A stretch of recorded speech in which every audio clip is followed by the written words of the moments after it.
Bom, pessoal, boa noite. Muito obrigado pela presença de todos. Esse workshop se chama O Reencontro e principalmente o reencontro consigo mesmo. A gente vai falar sobre vários assuntos, como eu já tinha anunciado, como espiritualidade livre de dogmatismo, uma espiritualidade que a gente vive ela no nosso dia a dia. A gente vai falar sobre autoconhecimento, né?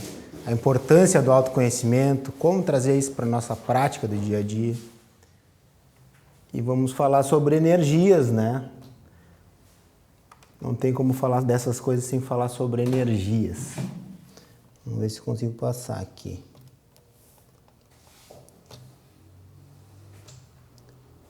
Hoje em dia a gente, antes de me apresentar e antes, para quem não me conhece, né, e antes de mostrar o que eu já busquei, os conhecimentos que eu já explorei, eu quero fazer uma forma de a gente equalizar nossa energia, elevar, porque esse evento, essa conversa, eu quero que sirva,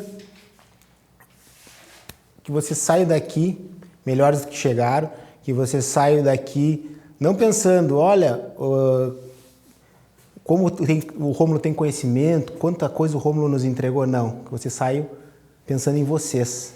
Aí sim, meu papel vai ser cumprido. Se você sair pensando em vocês com muitas dúvidas, às vezes a gente acha que é ruim, mas na verdade é bom quando a gente tem dúvidas, porque através da dúvida começa a ter os esclarecimentos e as respostas. Vou começar então falando um pouco de mim, um pouco do que eu estudei, um pouco do que eu explorei, um pouco da minha história, como eu cheguei até aqui, como eu já falei, criado no campo, trabalhando nesse meio, cultuando esse meio, formado em agronomia, mestre em fruticultura. E como eu passei para o mundo das terapias, assim. Então esse despertar começou lá em 2006, quando as coisas mais, vamos dizer, o 2 mais 2 não dava 4 na minha vida material. Eu estava trabalhando como funcionário público e eu queria uma transferência e eu fazia de tudo pelaquela transferência e outras coisas ao redor também, tudo dando errado, vamos dizer, entre aspas, no mundo material. E embora eu passei um ano e chegou um momento que eu digo, tem que haver algo a mais. Porque eu esgotei meu físico, esgotei as possibilidades e as coisas não estão acontecendo. Deve haver algo a mais. E a partir dali, eu comecei a buscar esse algo a mais, querer conhecer. Desde sempre eu fui vamos dizer, um rebelde, né? Que eu não aceitava as coisas. Ah, isso aqui é assim porque é assim, isso aqui no colégio te ensino assim. Tá, mas quem é que escreveu isso aqui? Desde criança eu já fazia esse questionamento. Mas quem é que escreveu isso aqui? Ah, isso aqui foi... Tá, mas ele estava lá? Não, não estava. Mas de onde ele tirou esses dados? E eu queria saber sempre a origem das coisas. Isso é da minha natureza. Sempre fui um autodidata, buscador e continuo sendo. Então, através principalmente desses últimos... Desde 2006, mas principalmente nesses últimos 8 anos... Eu tive períodos longos de desemprego, períodos longos de dificuldade na minha profissão que eu tinha escolhido, né? E passei muito tempo em casa estudando e ali foi muitos períodos longos de tipo 10, 12 horas por dia estudando e aprofundando e praticando. Tudo que eu pratico hoje com as outras pessoas eu já praticava em mim e praticava nos familiares e amigos e tal. E em 2019, sim, aí eu resolvi fazer a migração de carreira e disse, não, vou assumir que eu sou um terapeuta. E aí resolvi encarar esse universo das terapias. Então eu comecei, já estudava florais e homeopatias, que eu trabalho com florais e homeopatias personalizados, né? Suplementação mineral, vitamínica, na medicina ortomolecular. Todas as terapias que eu trabalho normalmente são personalizadas, são tratando cada paciente individualmente. Porque, como eu sempre falo, esses florais, os florais que vendem na farmácia, chega ali para ansiedade. Mas a origem da ansiedade do Rômulo é diferente da origem da ansiedade da Cher. Então a gente tem que sempre, eu sempre trabalho com aquela, vamos dizer, vou na essência, lá na origem do problema, tratando através disso, fazendo uma fórmula personalizada. Sou desenvolvedor da terapia constelacional apométrica, que é uma soma de técnicas de constelação, uso técnicas de constelação, uso técnicas de apometria, musicoterapia, aromoterapia, radiestesia, PNL, entre outras tantas técnicas que a gente usa durante um trabalho. Algumas pessoas daqui já participaram.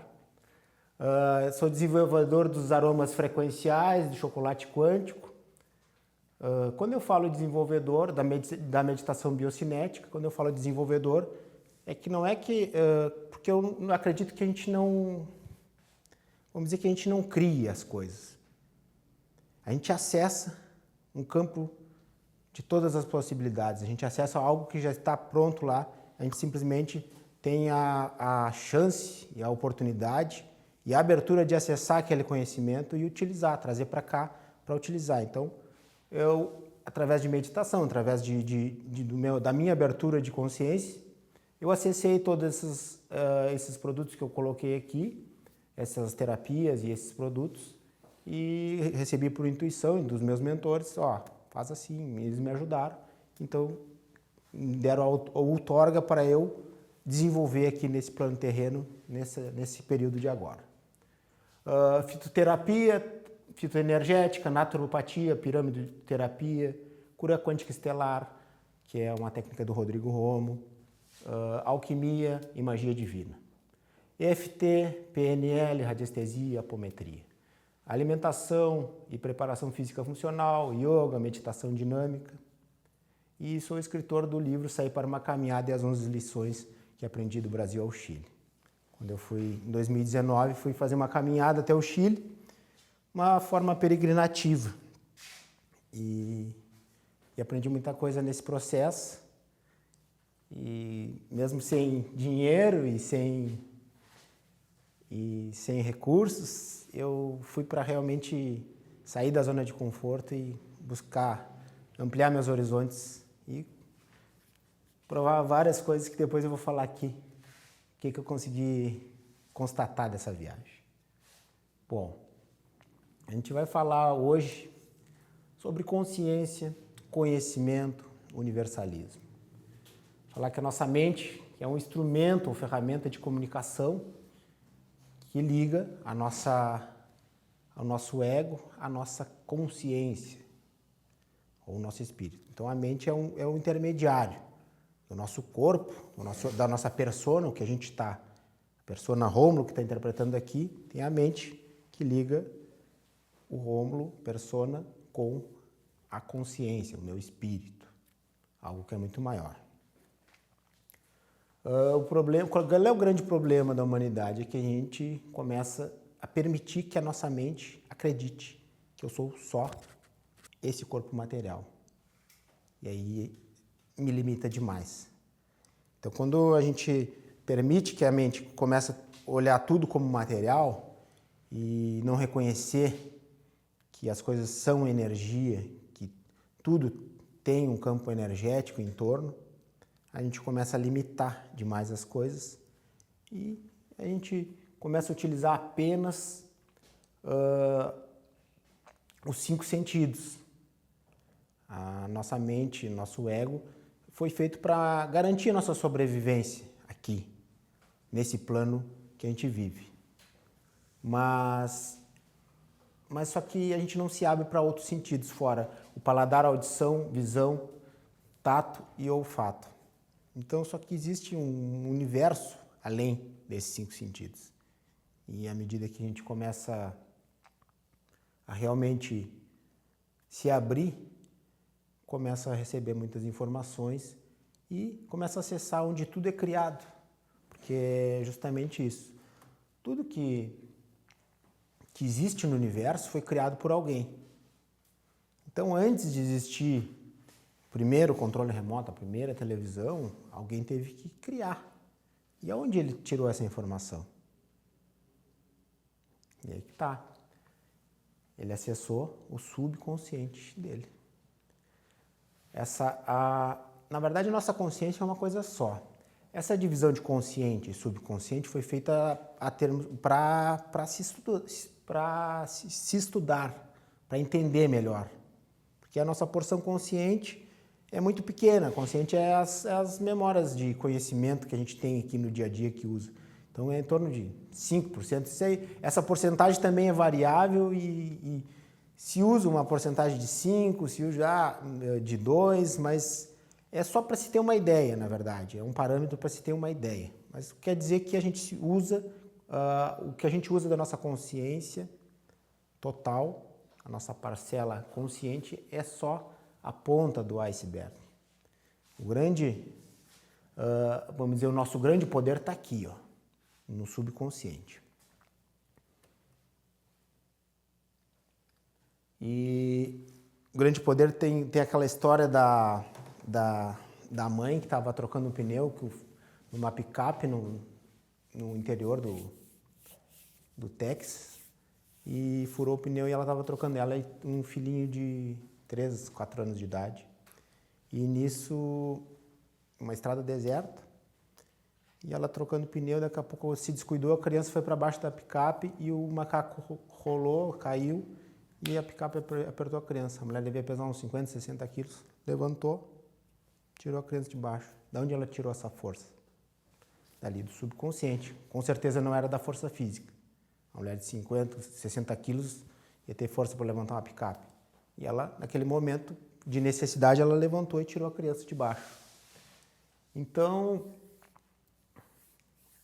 nós vemos as coisas não como são, mas como somos. A gente enxerga as coisas como nós somos.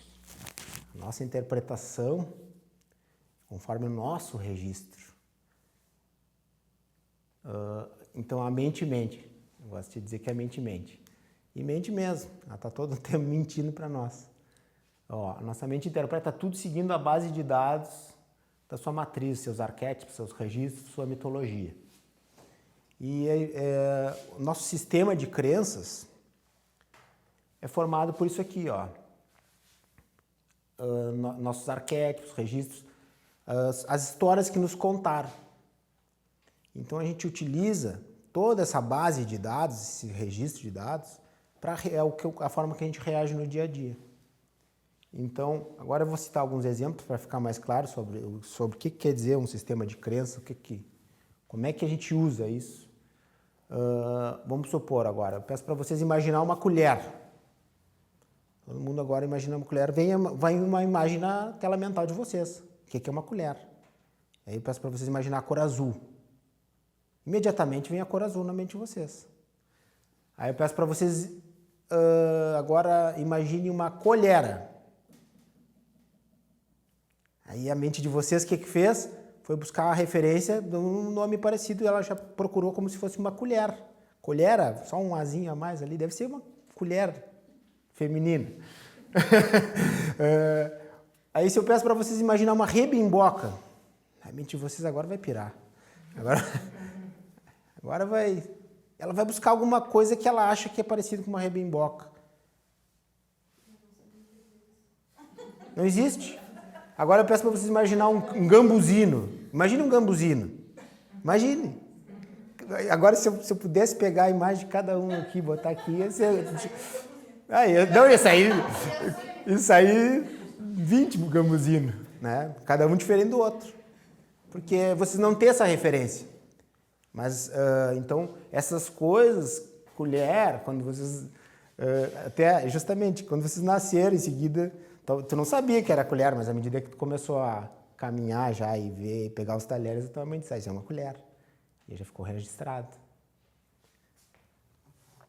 E o nosso registro, aquele subconsciente, não tem só o registro dessa vida, né? Tem o registro de todas as vidas que a gente já passou. Mas a gente vai falando mais adiante.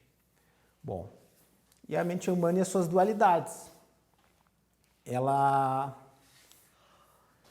A nossa mente está sempre focada, justamente por ela ter essa matriz, esses registros lá, ela está sempre focada em fazer um julgamento. Então, através do conhecimento que ela desses registros que foram sendo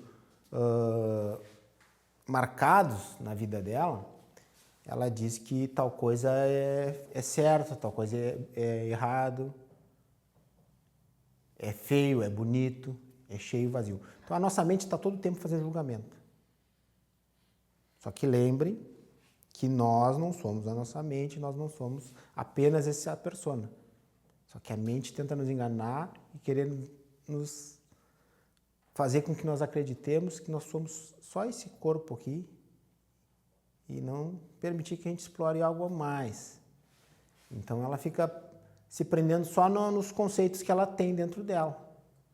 Então é a mesma coisa assim, ó, se a gente vai todo mundo para a praia aqui, aí vamos todo mundo para a praia e tal, vamos lá, aí chega os homens, tira a camiseta, mostra os mamilos, tudo bem, ninguém vai falar nada, tudo certo, mas se as mulheres forem fazer isso, não, tá louco, todo mundo vai ficar olhando, que isso, tal, como é que as mulheres vão fazer isso?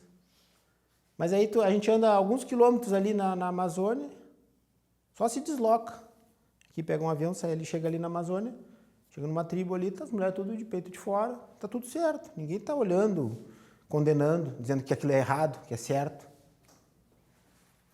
É aí que tá. Simplesmente por uma mudança geográfica, se mudou-se os paradigmas. Paradigmas é o que aquelas pessoas, o que nós acreditamos. As nossas crenças são os nossos paradigmas.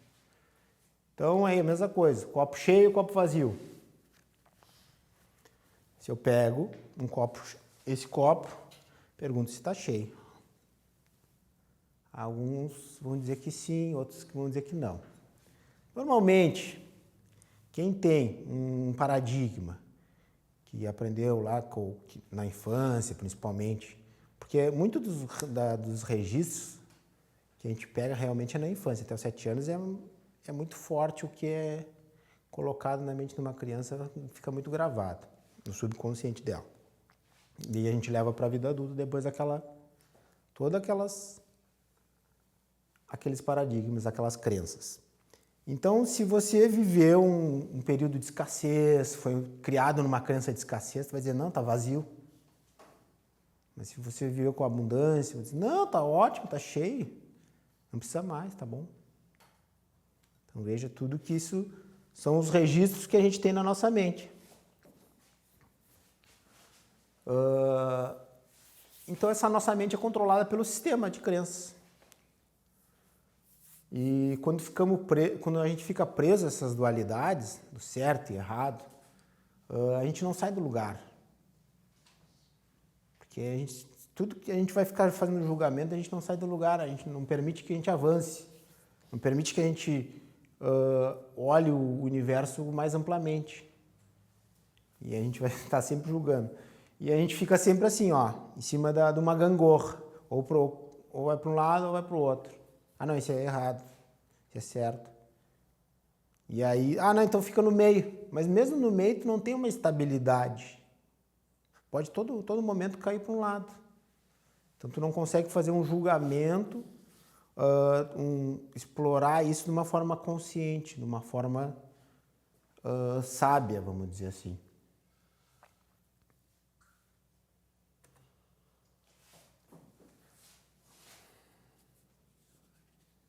Então, tudo que a gente projeta no nosso mundo externo é o que há dentro da gente. Tudo que acontece. E principalmente o que reprimimos. Tudo que a gente reprime, que a gente coloca lá embaixo do tapete. Isso aí não vou mexer nisso. Isso vai vir à tona. Isso a gente acaba atraindo. Porque tudo é energia, né? Qualquer sentimento, emoção é uma energia. Então a gente acaba atraindo aquela situação, mesmo que a gente reprima. Um exemplo.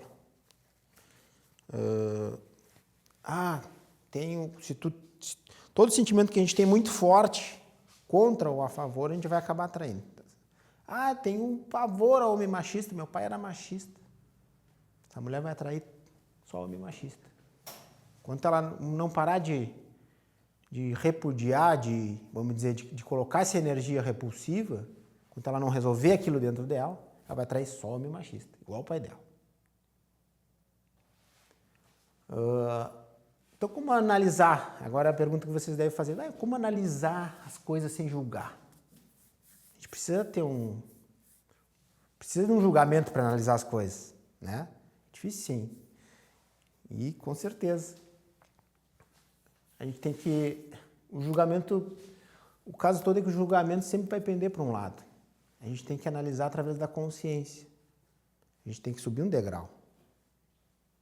E não analisar no mesmo patamar. Então, para analisar através da consciência, é a mesma coisa assim que tu analisar uma criança brincando. Tu olha umas crianças brincando, aí então uma está fazendo um castelinho de areia, outra está brincando ali num quadro negro, como professora, ou está empurrando um carrinho. Aí se tu vai analisar no mesmo nível dela, tu vai dizer, não, meu filho, isso aqui não é um carrinho de supermercado, isso aqui é um carrinho, a cesta aqui das... Não, isso aqui não é um quadro negro, tu não é professor, tu é uma criança.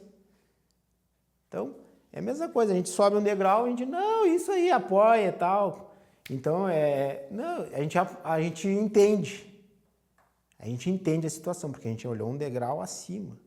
A gente entende a situação, a gente não ficou julgando a criança, né? E é isso, a mesma coisa faz os grandes mestres que tem na Terra. Eles olham nós às vezes, pai, isso é uma criança. Ele não nos julga. Não, conforme o estado de consciência dessas pessoas, eles agem dessa forma, tudo bem. Tudo certo. Imagina que a gente fosse dizer para as crianças, imagina que sem graça dizer, né? Estragar o brinquedo da criança. Não, isso aqui não é um castelo, isso aqui é areia só, meu filho. Pá, derruba o castelo da criança. A criança se desespera. Então eu vou contar uma história. Uma história que fala de um sábio, de um filósofo que era um buscador, um explorador do autoconhecimento e das verdades da vida, e os seus alunos. Um dia eles estavam num vilarejo, eles moravam num vilarejo lá na costa do Himalaia, né? E o filósofo, o mestre dos gurizinhos, disse, olha, amanhã, a gente vai lá visitar um mestre renomado que vivia no alto da montanha. Um senhor, um sábio. E aí, os guris estavam eufóricos, né? Louco para conhecer o tal do mestre, né? E tá. Aí nisso, os guris estavam na rua e tal, daqui a pouco passou uma comitiva de animais, que lá tinha as feiras de animais que levavam porcos para vender, levavam galinhas, perus, tudo. E os rapazinhos estavam olhando assim na rua, passa uma comitiva com porcos, com tudo que é animal. E um outro rapazinho conduzindo. E nisso vinha ficando sempre para trás um porco com a pata machucada. Ficando sempre para trás. Aí nisso chega um senhor, belinho, baixinho. Chega no rapazinho que estava conduzindo aqueles animais e disse, posso carregar esse porco aqui que está machucado, não está conseguindo acompanhar aí? É um porco de 50 quilos. O guri deu uma olhada, pode, se o senhor conseguir. E ele, prontamente, pegou o porco, botou nas costas e foi em direção lá onde era a feira de animais. Carregou o porco. Esses dois aqui, olhando, o senhor é louco, carregou um baita porco desse, para que será que ele carregou esse porco? Tá.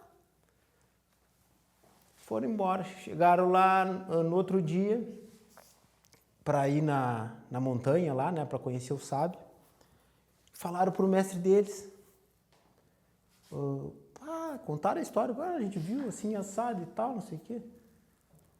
Um senhor carregou um porco, tal, contaram toda a história. Eu falei, mas tá. Bom, saíram os 3, se foram às montanhas. Chegaram lá na caverna, lá na choupana, onde morava o sábio. Quem é o sábio?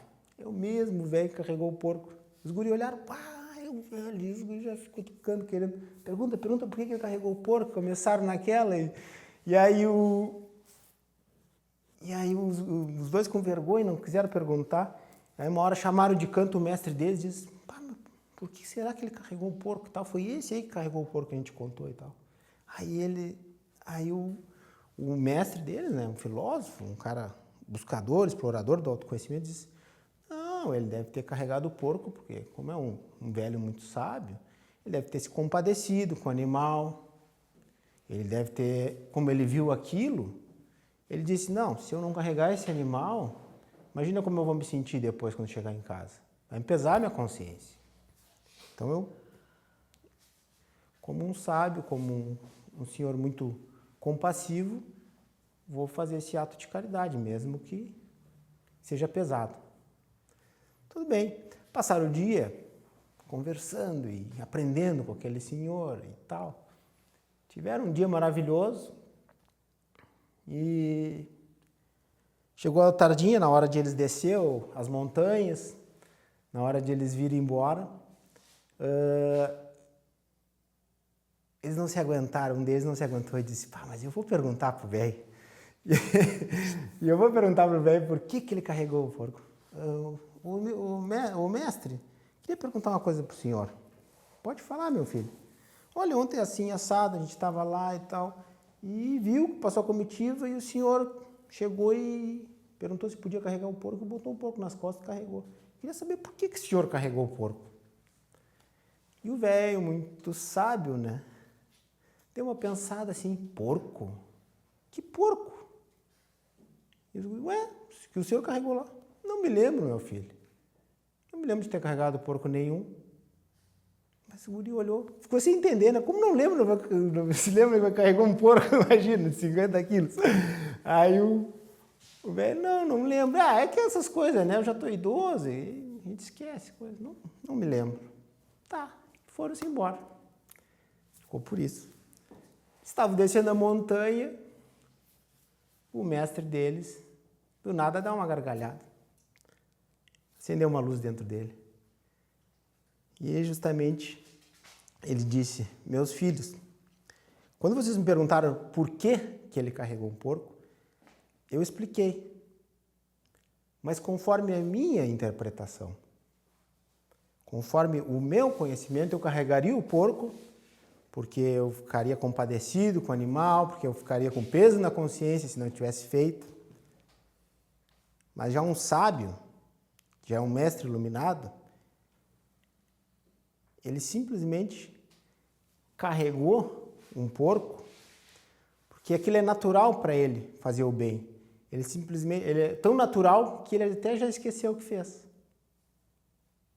Então vocês vejam a diferença da interpretação de um para o outro. Cada um tem o seu registro, cada um tem a sua consciência.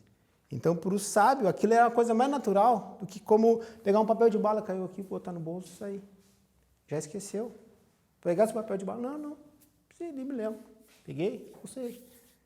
Então, para ele é algo natural, ele não vê o sofrimento do outro e não fazer nada. Ele simplesmente chegou, porque ele enxerga, um sábio enxerga todos como um. Não importa se é animal, se é vegetal, ele enxerga tudo como forma de vida manifestada do Criador. Então a gente, como já conversamos bastante no pré-workshop, quem acompanhou aí nas lives, existe uma grande parte que está só pela sobrevivência, que ainda está apenas sobrevivendo, mas daqui a pouco chega um momento que a consciência dessas pessoas que estão apenas sobrevivendo começa a trazer alguns questionamentos, começa a dizer, tá, mas será que é só isso? trabalhar, comer, dormir, fazer filho, criar filho. E aí essas pessoas começam a querer saber mais algumas coisas. E aí elas começam a se tornar algum buscador, saber as verdades. E depois disso elas começam a explorar um pouco do autoconhecimento. Então fiz aqui trouxe uma classificação. Busca-se primeiro a sobrevivência, depois o bem-estar e o prazer próprio, né? Depois já começa a ver a necessidade dos outros, né? Saber os porquês das coisas. A gente não começa a ver só nós. E depois já começa a se agir em prol do próximo, em prol dos outros. E aí tá, quando chega lá em cima, como aquele senhor, não enxerga outros, enxerga ele. Então aquele sábio, ele enxergou o porco como ele. Como ele não vai fazer nada, né? Então para ele é o... E quem cobra, não existe um Deus cobrador, um velhinho de barba branca com um cajado na mão cobrando. Tu tem que fazer isso. Quem cobra é a nossa consciência. E cada um está num nível de consciência. Não tem como eu usar a minha interpretação da minha consciência pro Mateus, para Cheryl. Cada um está num nível de consciência. Isso é uma busca individual.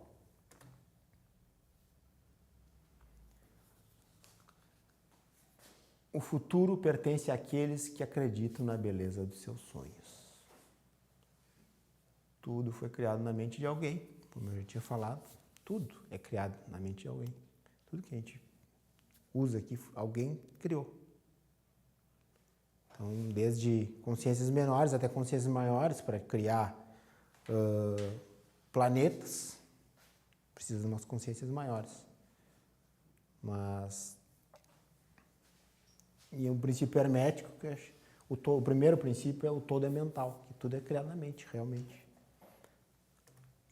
Hoje a gente vai explorar isso aí, agora, inicialmente, pode parecer, às vezes, só teoria, pode parecer que isso é só conceitos, mas à medida que a gente vai conversando aqui, vocês vão entendendo como isso funciona no nosso dia a dia, como isso é na prática.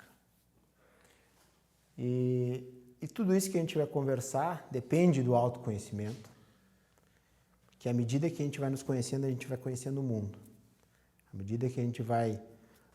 porque tudo que há no micro, há no macro, no pequeno. Então, é justamente, se a gente vai analisar um átomo, os elétrons, os prótons, orbitando em torno do núcleo do átomo, é o mesmo movimento que fazem os planetas em torno do Sol. Exatamente igual.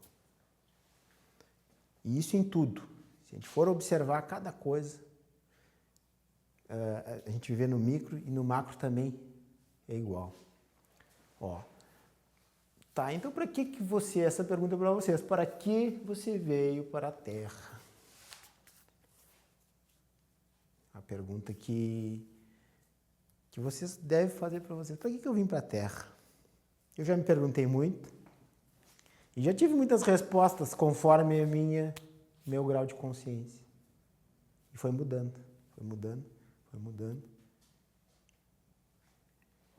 E aí eu já imaginei, já pensei que foi isso aí, já pensei, não, eu vim para evoluir, eu vim para pagar karma, eu vim para aprender. Todas essas respostas já fizeram parte do meu sistema. E à medida que eu fui buscando mais conhecimento, buscando mais internalização, eu cheguei a um momento que, através também da minha orientação, da minha hierarquia espiritual, cara, tu veio pra cá pra viver, cara. Pra experienciar. Viver. Tu não veio aqui pra pagar, Isso aqui vai acontecer. Naturalmente. Não preciso ter o compromisso de... agora hoje eu vou fazer tal coisa pra pagar o karma aquele. Hoje eu vou fazer tal coisa pra evoluir. Aí tu tá sempre fazendo como é que é? Um negócio, mas não é, a vida não é um negócio. A vida foi feita para viver. Só o que impede a gente de viver? São nossos medos e as nossas crenças. Quando são limitantes. Quando são crenças positivas, elas nos impulsionam a viver. Mas à medida que a gente começa, quanto mais o nosso sistema de crença é cheio de crenças limitantes, cheio de medos, culpa, mais a gente sofre, mais a gente se sente preso, mais a gente não consegue viver realmente, plenamente. Porque, tá louco, não vou comprar isso aqui porque amanhã vai faltar. Pô, tu já tô cocriando que vai faltar amanhã. Tu quer comprar isso? Compra. Tens o dinheiro? Tem, compra então. E aí que tá, tudo. Não é, você tem um exemplo de comprar, mas tudo. Não vou fazer isso porque fulano vai pensar tal coisa. Pô, tu tá sempre atrelando a tua vida ao que o fulano vai pensar, ao que a sociedade vai pensar, ao que o teu pai, a tua mãe, ao teu dinheiro. Para aí tu não vive. Tu não consegue fluir, porque tem muitas crenças te segurando. Um sistema de crenças. E aí, só que é importante é isso, você veio para viver, mas é aí que tá. Cada um de nós tem que entender o que é viver. Que o viver para mim é diferente de viver para ela, para ela, para ela. Cada um é diferente. Então, a gente tem que entender o que é viver. A gente tem que trazer o conceito, o que é viver para mim? E aí, a partir daí, as coisas começam a fazer mais sentido. O princípio da utilidade. Isso é algo muito importante porque enquanto a gente não se sente útil, parece que a gente não está vivendo. Então, todo ser, desde criança, ele quer se sentir útil para alguma coisa, principalmente para alguém. Seja para alguém ou seja para várias pessoas, pode ser para uma pessoa ou para várias, não importa. A gente quer se sentir útil, de alguma forma. Uma sociedade, para um grupo, a gente tem essa necessidade interna. E aí sinto que isso tem todo um conceito, um interior de caridade, de doar-se. Porque o que alimenta a alma de um ser humano é se sentir útil, é fazer algo para alguém. E tu vai ver, não quer dizer que tu não possa receber nada em troca. Caridade é algo, a palavra que eu usei justamente porque para muitas pessoas o conceito de caridade é que não pode ter nada em troca, né? Não pode receber nada em troca. Mas a caridade é que vamos supor, tu está te doando de coração para alguma coisa. Mas se tu receber em troca, por que tu não vai aceitar? Que nem aquela história, a gente vai fazer gostar do que faz, vou fazer algo que eu gosto de fazer e tal. Por que eu não posso ser pago para fazer o que eu gosto? Né? Aonde foi escrito que eu não posso ser pago para fazer o que eu gosto? Por que não pode haver uma troca de energia? Quando não há troca, essa questão da troca é muito importante, quando não há troca entra em desequilíbrio. Aquela pessoa que só dá, acaba se desequilibrando, ela acaba se frustrando, ela acaba cortando aquela relação, acaba dando algum problema, uma briga, porque a pessoa só dá. Então, toda relação, nesse universo que a gente vive, nesse plano dimensional e dual que a gente vive, a troca é importante. Eu dou, então às vezes a gente mesmo faz alguns trabalhos de caridade aí, e aí eu dou uma conversada com o pessoal antes e digo, olha, aqui está havendo uma troca. Vocês não estou aqui salvando a vida de ninguém, não estou aqui dando algo para vocês, está havendo uma troca. Por quê? Eu estou falando antes aqui, vocês estão me ouvindo. E essa troca que é importante. Vocês estão dando a atenção de vocês. O tempo de vocês estão me dando. Então, como está havendo essa troca, está equilibrado. Está tudo certo. E eles ficam bem felizes, às vezes ficam esperando um tempo ali só para ouvir eu falar qualquer coisa ali. Mas isso que é o alimento. Digo, isso aqui é alimento, tem um monte de gente dando marmita aí. Mas essa troca, isso que realmente não vai alimentar só o físico de vocês, vai alimentar algo além disso.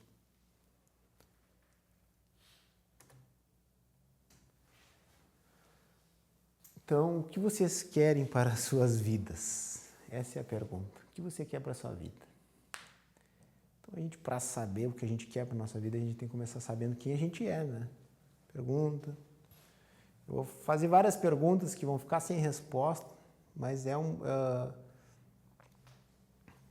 depois, se vocês, durante a semana de vocês, se façam essas perguntas, exercite esse trabalho de questionamento. Por quê? O Tony Robbins fala bastante que mais importante que as respostas são as perguntas. Quando a gente tem a pergunta certa, a resposta certa vem automaticamente. Eu não estou achando a resposta, então não está fazendo a pergunta certa. À medida que tu acerta a pergunta, tua consciência te traz a resposta. Então, se tu não está achando a resposta, é porque tu não está fazendo a pergunta certa.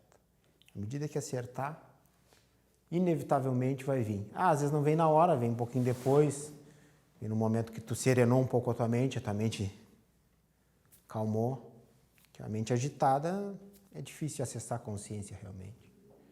Por isso que eu vou falar da importância da meditação também.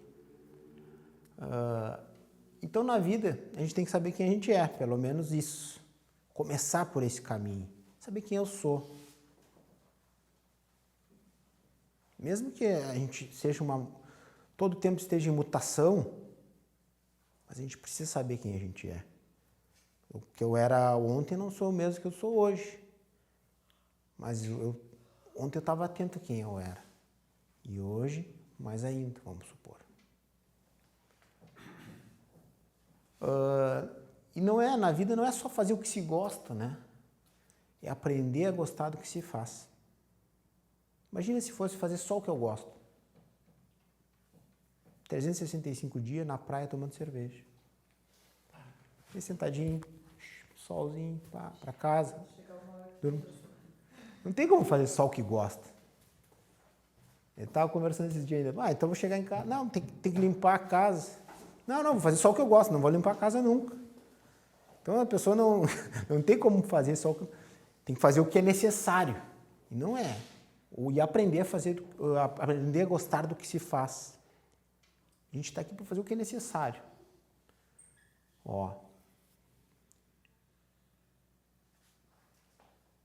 E contribuir com o universo de alguma forma. Isso faz toda a diferença na nossa vida.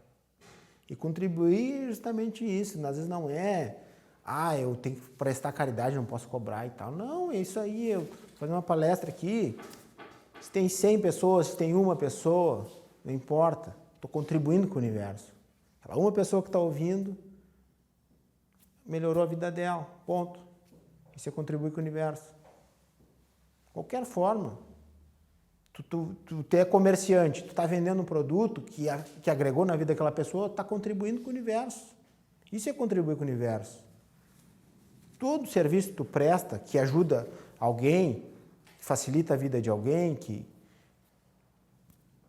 não tira dela, está contribuindo com o universo.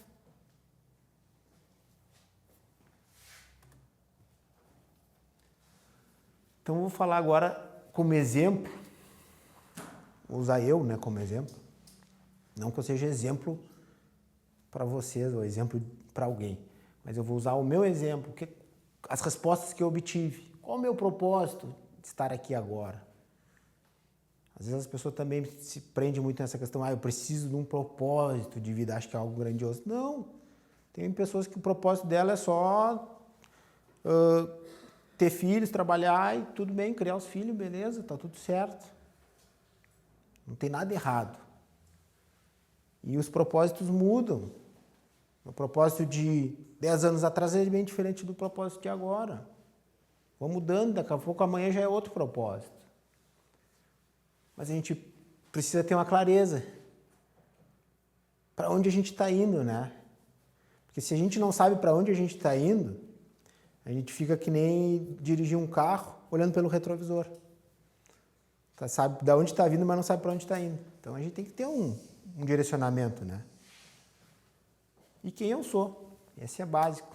Quem eu sou? Fazer essa pergunta. Quem eu sou? Sou o Rômulo? Terapeuta? Pô, mas ele me limitou demais, né? Acho que eu sou algo um pouco a mais que isso aí. Acho que tem um universo maior, eu acho, para explorar. Então, o meu propósito hoje em dia, aqui e agora, é trazer informação livre de misticismo, é auxiliar as pessoas a se curarem físico, mental e espiritualmente, auxiliar as pessoas a se curarem. Eu não vou curar ninguém. Sou uma ferramenta que auxilia as pessoas a se curarem. Impactar pessoas positivamente. Esses são meus propósitos aqui e agora. Pode não ser amanhã, mas hoje é.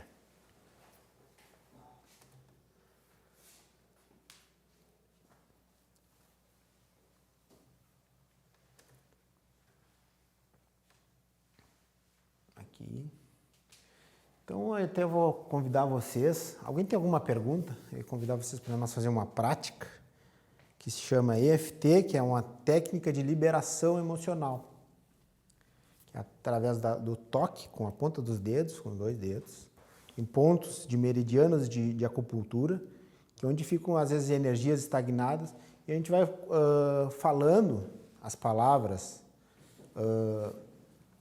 Isso se pode fazer sozinho, em casa, pode fazer acompanhado de um terapeuta. O que é interessante? O terapeuta consegue acessar os bloqueios que precisam ser destravados. E aí tu começa a bater nesses pontos e começa a trabalhar e falando, fazendo as afirmações certas, e aqui e depois aqui. E isso começa a fazer, às vezes está estagnado naquele ponto, aquele meridiano de acupuntura, e através desses toques, com a ponta dos dedos e falando, a gente consegue desbloquear e fazer essa energia fluir.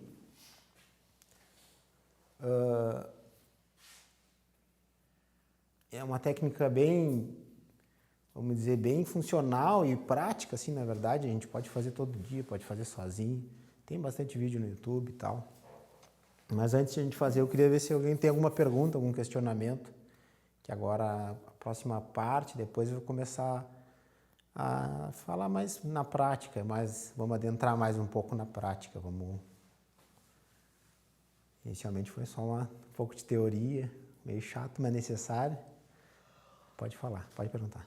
A minha pergunta é assim, tu falou ali no ciclo da iluminação aí, né, que eu acho que busca todo o caminho não religioso, mas o caminho dos budistas, outras práticas. Tu acha que toda pessoa deveria buscar o caminho da iluminação, ou naturalmente ela já está nesse caminho e ela só não sabe? Ou eu posso dizer assim, não, eu não vou participar do caminho da iluminação? Ou mesmo sem saber, eu digo? É uma pergunta. É interessante isso aí, Matheus, é interessante. Por quê? Como eu falei, cada um tem as suas finalidades e seus propósitos de vida.